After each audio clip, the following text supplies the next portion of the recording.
धृतराष्ट्र उवाच धर्मक्षेत्रे कुरुक्षेत्रे संवेता युयुत्सवः मामकाः पांडवाश्चैव किम कुर्वत संजय एक। अनुवाद। धृतराष्ट्र ने कहा, हे संजय, धर्म भूमि कुरुक्षेत्र में युद्ध की इच्छा से एकत्र हुए मेरे तथा पांडु के पुत्रों ने क्या किया। तात्पर्य: भगवद गीता एक बहुपठित आस्तिक विज्ञान है जो गीता महात्म्य में सार रूप में दिया हुआ है। इसमें यह उल्लेख है कि मनुष्य को चाहिए कि वह श्री कृष्ण के भक्त की सहायता से संवीक्षण करते हुए भगवद गीता का अध्ययन करे और स्वार्थ प्रेरित व्याख्याओं के बिना उसे समझने का प्रयास करे। अर्जुन ने जिस प्रकार से साक्षात भगवान कृष्ण से गीता सुनी और उसका उपदेश ग्रहण किया, इस प्रकार की स्पष्ट अनुभूति का उदाहरण भगवद गीता में ही है। यदि उसी गुरु परंपरा से निजी स्वार्थ से प्रेरित हुए बिना किसी को भगवद गीता समझने का सौभाग्य प्राप्त हो तो वह समस्त वैदिक ज्ञान तथा विश्व के समस्त शास्त्रों के अध्ययन को पीछे छोड़ देता है। पाठक को भगवद गीता में न केवल अन्य शास्त्रों की सारी बातें मिलेंगी अपितु ऐसी बातें भी मिलेंगी जो अन्यत्र कहीं उपलब्ध नहीं है। यही गीता का विशिष्ट मानदंड है।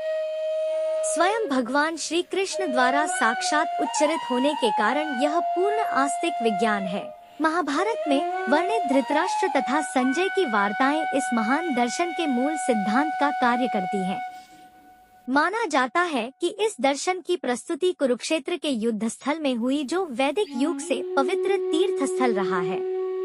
इसका प्रवचन भगवान द्वारा मानव जाति के पथ प्रदर्शन हेतु तब किया गया जब वे इस लोक में स्वयं उपस्थित थे। धर्मक्षेत्र शब्द सार्थक है क्योंकि कुरुक्षेत्र के युद्ध स्थल में अर्जुन के पक्ष में श्री भगवान स्वयं उपस्थित थे। कौरवों का पिता धृतराष्ट्र अपने पुत्रों की विजय की संभावना के विषय में अत्यधिक संदिग्ध था।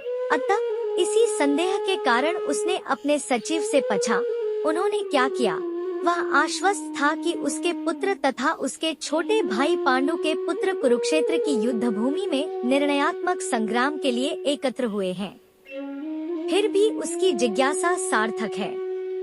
वह नहीं चाहता था कि भाइयों में कोई समझौता हो, अतः वह युद्ध भूमि में अपने पुत्रों की नियति, भाग्य, भावी के विषय में आश्वस्त होना चाह रहा था।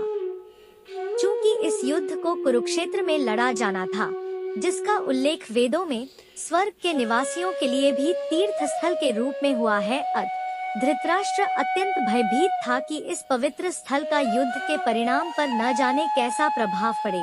उसे भली भांति ज्ञात था कि इसका प्रभाव अर्जुन तथा पांडु के अन्य पुत्रों पर अत्यंत अनुकूल पड़ेगा क्योंकि स्वभाव से वे सभी पुण्यात्मा थे।